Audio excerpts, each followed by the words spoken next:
Good morning, everyone. I have a recap of day 22 of the Karen Read.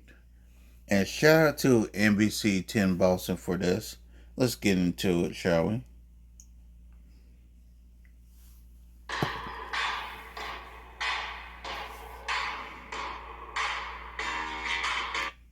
Wanted to get back to the spirit of what started this band. When people come to this show, what do you hope they take away from the experience? I hope it makes them excited to go to a show again and see it's possible to see something without having to pay exorbitant amounts of money.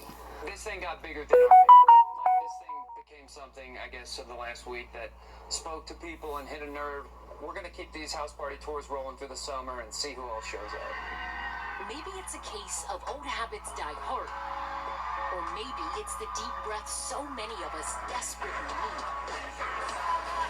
A subtle reminder of what it feels like to be young and unafraid and scream sing with unbridled joy. Ellison Barber, NBC News. Thank you so much for coming out, you guys. That's Nightly News for this Wednesday. Thank you for watching. I'm Lester Holt. Please take care of yourself and each other. Good night. When you walk my way, hope it gives you hell, hope it gives you hell. I'm happy because I'm here! AGT, Tuesday. Judge Cannoni issuing a new ruling in the Karen Read murder trial before jurors were even in the room. What her ruling meant for testimony from a key prosecution witness. Plus, the prosecution purchased an identical car to Read's, but who paid for it? That's all tonight at 7. Where does confidence come from? Okay, I'm going to have to cut that whole minute and 25 seconds out. Okay. It's not forbidden. It must be pursued. Confidence is not a mindset. It's an achievement. In the GMC Sierra HD AT4X. Get 3.9% APR on GMC Sierra heavy-duty models. We are professional grade. You're watching NBC 10 Boston. News worthy of you. Tonight, back on the stand. A second full day of testimony for the prosecution's final witness. whether that is consistent with a collision or a impact with Mr. John O'Keefe. It is consistent with a collision. But this time, the defense got their chance to cross-examine him. Ask me about the opinion of a medical examiner. I'm not a medical. Only one person at a time. How the defense worked to poke holes in his findings. But was this approach effective? Plus, a key ruling from the judge. The jurors are as well positioned to draw or reject the inference as is the expert. Our legal experts break down the importance of her decision. Canton Confidential, the Karen Read murder trial, starts now. For the second straight day, we saw only one witness take the stand. The difference today was who got to ask questions of Dr. Judson Welcher. Good evening, I'm Glenn Jones. And I'm Jason Monahan. Today, the defense got their chance to cross-examine Welcher. Robert Alessi had the job to do that today and spent the day crossing him. Our Melody Mendez has been covering it all from the courthouse in Dedham. Melody? JC, Glenn, look, Robert Alessi went item by item, picking apart Welcher's testimony from the day prior, basically pointing at information that he says Welcher did not consider when coming up with potential theories. He focused on what he didn't have versus what he did. Take a look. Robert Alessi started his cross focusing on the importance of being objective, asking Dr. Welcher about confirmation bias when someone selectively gathers evidence to confirm a theory. An example of confirmation bias is not considering alternative hypotheses. Alessi narrowed in on Welcher's testimony that John O'Keefe wouldn't necessarily have had any broken bones or injuries to his lower extremities after potential impact with Read's SUV. But later in the day, Alessi pointed out the report Welcher used about common injuries and pedestrian strikes is 46 years old. Are you aware that the currently understood most common injuries as a result of pedestrian motor vehicle collisions are injuries to the lower extremities. It wouldn't surprise me if that's accurate. Over and over again, Alessi focusing on key data Welcher did not have, like John O'Keefe's body position when he was allegedly hit. Information that in his own testimony about the differences between injuries from side swipes versus direct impact, Welcher noted would be of crucial importance. Pedestrian impacts and how you move post-impact are very sensitive to your exact body position. Welcher multiple times on the stand today acknowledging that key piece of data missing, like in this exchange about the height of the spoiler on Reed's SUV. We don't know his exact body position at the point of impact, nor do we know the exact position on the ground. So, which is part of the reason why I haven't tried to exactly simulate this. But keep in mind, fewer than 24 hours ago, the doctor testified about dressing like O'Keefe, buying a replica of Reed's car, and doing a simulation, something he called the blue paint test. Alessi took aim at another missing component of that test. You didn't do a blue paint test with the vehicle going at 20 miles per hour, correct? That is correct. I was not going to hit myself with a Lexus at 20 miles an hour. You could have done other tests where the vehicle was going at 20 miles per hour if you used a crash test dummy, correct? You could have done that. If you use the right crash test dummy, and then to set up the test, you have to know everything about the parameters. And so, again, pedestrian impacts are so very sensitive to initial angles. If I were to do a test and it was off a tiny, tiny bit, and we got some different results, I would be in here having to defend it. Well, your own testing didn't show it.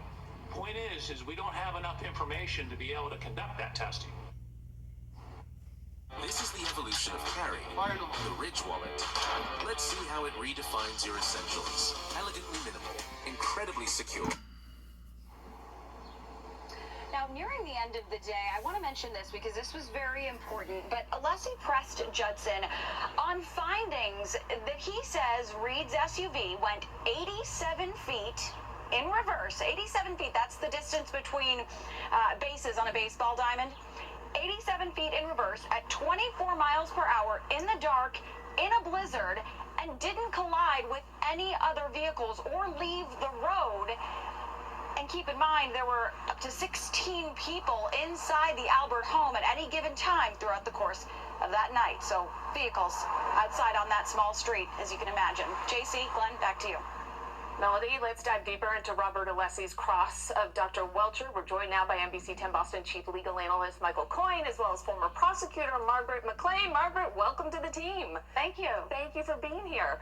We are going to go into Alessi and the questioning that he had for Welcher about the work he conducted. Let's take a listen to another portion of that. But it's also possible that under your theory that a collision occurred, that arm could have been impacted any part of the back of the vehicle. That's possible, isn't it? That's not probable, no. I'm asking, is it possible? Anything is possible. I don't deal in possibilities, I deal in probabilities. It's not probable. But you don't know exactly where the point of impact was. So within the range of the light and the exact angle of the hand, no, I don't. Okay, so this is much different than how the defense responded to the prosecution's last expert witness, which was the brain surgeon, Isaac Wolf. He spent just a couple of minutes, asked a couple of questions, and he was done. So this has been all day today. We're not done. He's going to continue again tomorrow. So my question to both of you is, why wouldn't the defense on this just let their experts come up to refute what they had to say? Their experts are ARCA. Let them come up and say, here's our version of it. Because what happened today was a lot of Alessi pushing, and for their witness to say, but you don't understand the science. So it was almost like going back and forth between two people who would not agree that they don't understand the material. Because this is the Commonwealth's last and most critical witness.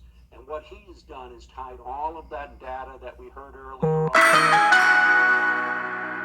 the science together, and now pretty emphatically has said that her vehicle struck John O'Keefe at 12:30 or so, and obviously then contributed to his death. This is a crucial witness. I think he was just as strong as the Commonwealth needed him to be, and stood up fairly well on cross. Did you find that Alessi could poke any holes into what was this expert witness's theory? Well, first of all, I don't think this was Alessi's best day. He went around and around and around with the witness. He got complicated. He's going head to head with an engineer, and I think he should have made his small points, right? And then, sit down after that. For example, I really liked the area where he talked about the berm.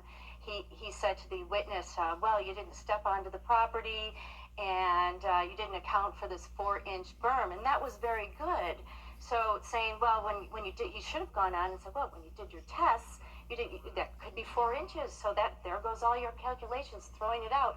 Instead, he got so caught up in the weeds and in that complicated engineering thing. Yes, I agree with you. Wait for the ARCA witnesses, and they'll say whatever he wants them to say. Let's talk more about that. We're going to go to Dr. Welcher, quite possibly, as you mentioned, the most important prosecution witness. Once the prosecution rests, the defense, as we know, will get their chance to present evidence. They're expected to call ARCA, that I mentioned, the reconstructionist, Doctors Daniel Wolf and Andrew Rentschler, both central figures in the first trial, both hired by the federal government as part of an investigation into the case. They testified that John O'Keefe's injuries were not consistent with being struck by a vehicle. Take a listen. I didn't have enough evidence based on what I was provided, and even looking at the additional evidence that I became aware of after the fact, there's still no evidence. I mean, you can't deny the science and the physics as to what would have happened if he was struck by the vehicle. So anything past that, you have to somehow overcome that hurdle, which is very difficult to do. So can you explain the strategy? I mean, expert against expert seems like a pretty clean way to go versus, as you were saying, all the minutia that Alessi got into today. Yeah, absolutely. And I think that's what he should do, is just wait for his own expert. The one thing I will say, though, as far as Dr. Welcher, maybe Alessi did a good thing, in that many people thought that Welcher came across conceited and like a total jerk. So maybe the jury won't like him as a result. And that's a possibility. And, oftentimes you have dueling experts. And so the question at the end of the day becomes, which one are they more likely to believe? And the cross-examination on Arca is going to be pretty brutal. They've destroyed all their documents. She gave Attorney Brennan a voir dire already with respect to a lot of it. If you think he's good on redirect, which he is very good on cross-examination. Well, let me ask you one specific question about Dr. Welcher. Did he...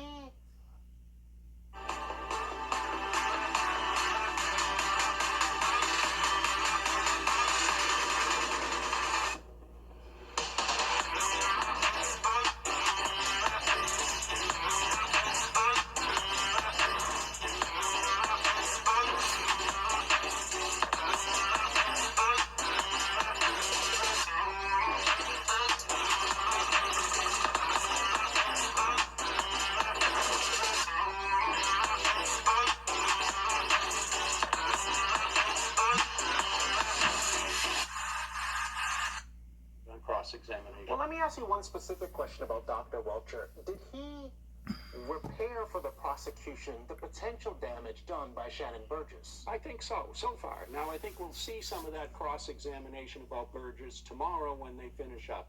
But I do think he's restored some respectability to the company by showing what his findings were and then staying strong throughout what is a pretty vigorous cross-examination by a skilled advocate. I just think I agree that he got in the weeds today. I don't think you cross-examine a PhD in mechanical engineering and physics about physics. Let's go down to a key ruling from Judge Cannone that happened before testimony even began today. She announced her decision away from the jury. Take a listen.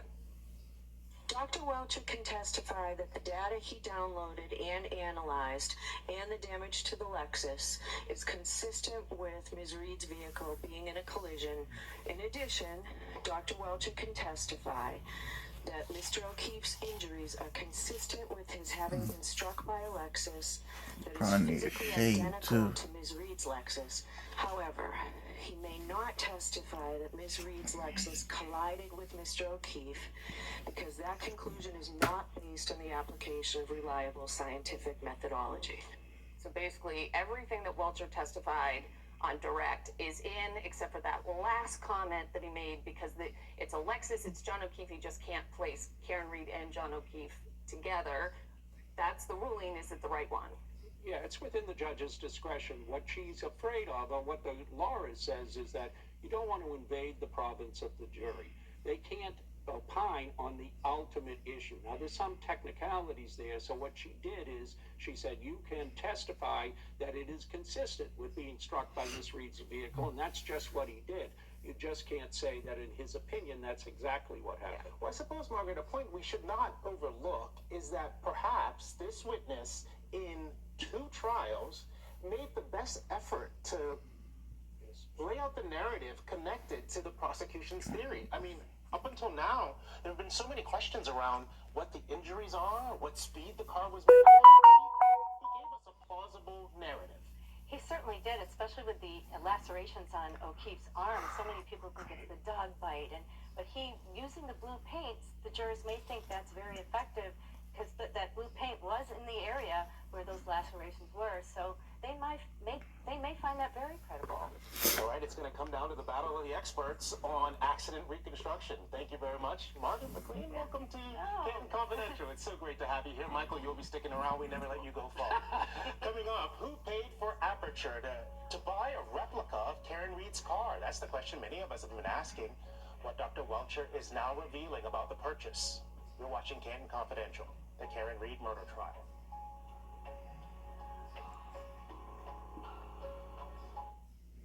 So, what do you think about the Jeep Wrangler?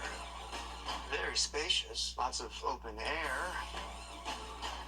What are you going to use it for? Thwarting international terrorism, saving the world. That kind of stuff. Sorry, we just saw Mission Impossible: The Final Reckoning, and we are very excited. Let's try.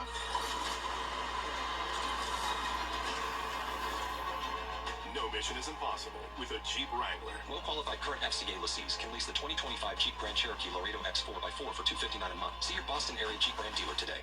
It's time for the coat debate. Who's the greatest cashbacker of all time? I earn 1.5% on finger paint just so you can touch the paint. I got 3% on barbecue, too. That ain't the only thing that's getting smoked. What you just say? Cash back like a pro with Chase Freedom Unlimited. How do you cash back? Who's your all-time MVP? We're not talking about your favorite quarterback. Who's the MVP of your life? At Shields Health, we believe it's your mom. No one will ever love you like your mother. Ooh, Lord, I need to cut my hair. That's why at Shields, we treat every patient like your own mother. Shields Health, go where the moms go. Kick off the summer in style with new furniture from Bernie & Phil's Memorial Day Savings Event. Save up to 20% off your entire furniture purchase. Plus, get 0% financing for 1 year. Or choose 0% financing for up to 60 months. 2 great offers to choose from. Select from in-stock items available for next-day delivery. Or customize and receive in as little as 30 days. Make your home more comfortable with savings of up to 20% off going on now at Bernie & Phil's Furniture. That's nice. Join our VIP Watch Club. Only $19.99 per month. Cancel anytime. And wash your car every day. And free vacuums for everyone. Style or substance. Somehow, it became one or the other. But there is another choice. Not stopping until you have everything in the GMC Sierra. Or get 0.9% APR on 2025 Sierra 1500 models. Or current eligible GMC owners get over $7,800 total value on select Sierra 1500 models.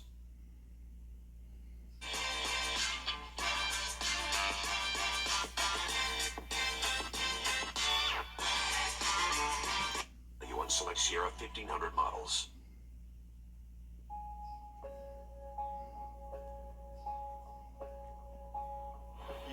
Senior Vice President of Aperture, are you not? I am.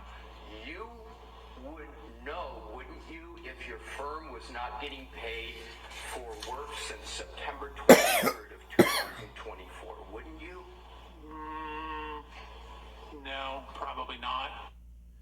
Michael Coyne is back. Really, dude? Now by our courtroom insider, Sue O'Connell. So that, of course, was Robert Alessi's cross-examination of Dr. Judson Welcher. As you saw, he was asking a number of questions as it relates to what Aperture is being paid. Sue, I wanted to just ask you, when I think about the cross-examination of Ian Whiffen, the cell phone expert, I kind of know exactly what Alessi was trying to elicit. The same is true for Shannon Burgess. Here, I'm not so sure. The focus here on what was being spent doesn't seem like a key point. In fact, I'm not at all surprised. Well, you know whose fault that is? The witness's fault, and I'll tell you why. There were 3 questions that Alessi asked at the beginning. The first was, what is the scientific method? I think we all saw that in our very first chapter of every single textbook. Have you been employed by the state? Do you have a contract? That took 30 minutes for him to answer. So the reason you're concerned about why should I care about this is instead of just answering it, he evaded it. He got very, I said he was very, like the trooper who will go unnamed at the moment, you know, trying to avoid answering things that are unimportant, right? Scientific method. Do you have a contract? Is this your company? How much you're being paid? That should take 5 minutes. It took almost 30 minutes, and it was just a waste of my taxpayer dollars because he's going to have to come back tomorrow. It's a waste of the juror's time, right? And he kept just ignoring the judge's direction. I don't know. So isn't the flip of that, though? Why is Robert Alessi asking those questions? He knows the answers to them, and they don't really provide much material. Doesn't matter, then he should just answer them. What's the big deal? He's an expert witness. He gets paid by the state. The same is true for the defense. They're hiring expert witnesses, and Hank Brennan's going to get up and say, are you being paid to be here today? Michael, you look like you're ready. And is going to be just as evasive. One of the most significant ways you try to impeach an expert witness is the fact that they've been paid to testify. And if you've been paid to testify, you are more likely to lie for the person who's paying you. That's the basic principle. And the more you've been paid, and here it sounds like it's approaching about $500,000, the greater the likelihood. He spent too much time on it. And Sue's right. Sue's right in part. He was evasive about it. They all are going to be evasive. Oh, I don't know. They didn't show up for free. Same thing happened with ARCA witnesses in the first case. Oh, I don't know. We weren't being paid. And then as it turns out, they got paid on July as soon as the case was over. They should just admit it. It's a given. You understand that when you hire these experts, you pay for their testimony, and they would say, you pay for my time and expertise, not my testimony. And it's so relatable to be in the jury and have somebody who owns a company and you don't know if he's making any money from it. I mean, I totally relate to that. Dr. Welcher. Bosses are on the phone. Dr. Welcher brought up a case from outside of Massachusetts about a pedestrian accident where the pedestrian died and had no bone breaks, no broken bones. It really aligned with the prosecution theory of the case. Michael, did it land? And it landed with me. It landed solidly, with you. because that's what everyone has been wondering. How could this vehicle hit him and not cause any broken bones? The picture did it, and the illustration you had did it. And just the image that he said a couple times, you have a 6,000-pound vehicle hitting a 216-pound man. What do you think is going to give? To me, there was a number of pieces like that that helped to solidify the government's case. If she's convicted, it'll be based on her statements and the science that's now been tied together. Yeah, it did feel like a big moment. All right, Dr. Welcher testified his company, Aperture, bought a Lexus similar to the one owned by Karen Reed in order to perform his testing. Just before that testimony, we got this question from Kate. Who pays for that? Does the Commonwealth? Dr. Welcher addressed that question on a cross-examination today. We don't just make promise, we deliver. We always value user experience and believe that the cleanliness and the safety are the most important aspects. So now we introduce a cross-examination today. We paid for the Lexus. We're keeping it till the trial's over. We're selling it and charging the Commonwealth the difference in the price. Exactly. That was where I was going, sir. So, but they're only paying the difference. So, and in theory, if we sell it for more in California, then we'll reduce the bill. okay, I don't want to speculate. I just wanted to see what the obligation was. So the obligation is the difference. Exactly. So the obligation is the difference. All right, Michael, I can't resist to ask you two questions on this. The first one, what we just heard there, is that rare or typical? And secondly, isn't there a good chance this vehicle is going to sell for more than it's worth because it was associated with the Karen Reed trial? Well, the fact is that, you know, the macabre really does appeal to a lot of people, and so it very well may sell for more than what they purchased it for. It is very unusual. This is in private industry.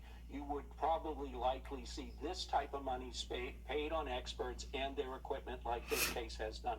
It's unusual, highly unusual for the government to have spent so much money purchasing a $60,000 plus Lexus and then putting it through all of these extensive tests. Interesting. All right, let's talk about the new prosecution. It was prompted by the testimony of a colleague at Aperture, Shannon Burgess. Last week on Cross, the defense questioned his educational background, pointed out outdated information on his resume. Take a listen. Is it correct that there is a Bachelor of General Science in Mathematics and Business Administration, University of Alabama - Birmingham, Alabama, comma, 2024? Did I read that correctly? You did read that correctly. And this was filed in 2023. In new motion, the prosecution is looking to avoid a similar situation, saying it wasn't provided with certain documents ahead of time. The motion reads, quote, "The effort of providing documents as a witness is being confronted with documents is improper, trial by ambush, a violation of Rule 14, and creates needless delay resulting in objections, unnecessary sidebars, and a waste of time for the jury." Michael, prosecution have a point? Not here. I think on the Rule 14 violations generally, they're right. They shouldn't be trial by ambush. They should disclose. This one is a little different. They should have known what was out there with respect to his resume and qualifications. Blaming the defendant at this point, to me, is not appropriate. They should have figured this out. So it does seem like an attempt at saving face for the prosecution. Yeah, no, absolutely. Or for Mr. Burgess. Yeah, or that. Yeah, I mean, I hate to project onto the jury, but I imagine there's a couple of people on this jury who hire people. I could tell by the way they were paying attention to this LinkedIn information. So, you know, it's another little check off a box of something that people might have a doubt about. I remember you said there was a little grimace from some of the jury members who ordinarily are stoic, so you know that this one left an impression on them. LinkedIn profiling. All right, Sue O'Connell, Michael Coyne, thank you very much for joining us once again. If you have questions about this case, then email address is on your screen, canton.confidential@nbcuni.com. We'll answer as many questions as we can. And remember to join us every weeknight at 7 on NBC 10 Boston. We'll have a full recap of the And that's it, ladies and gentlemen. legal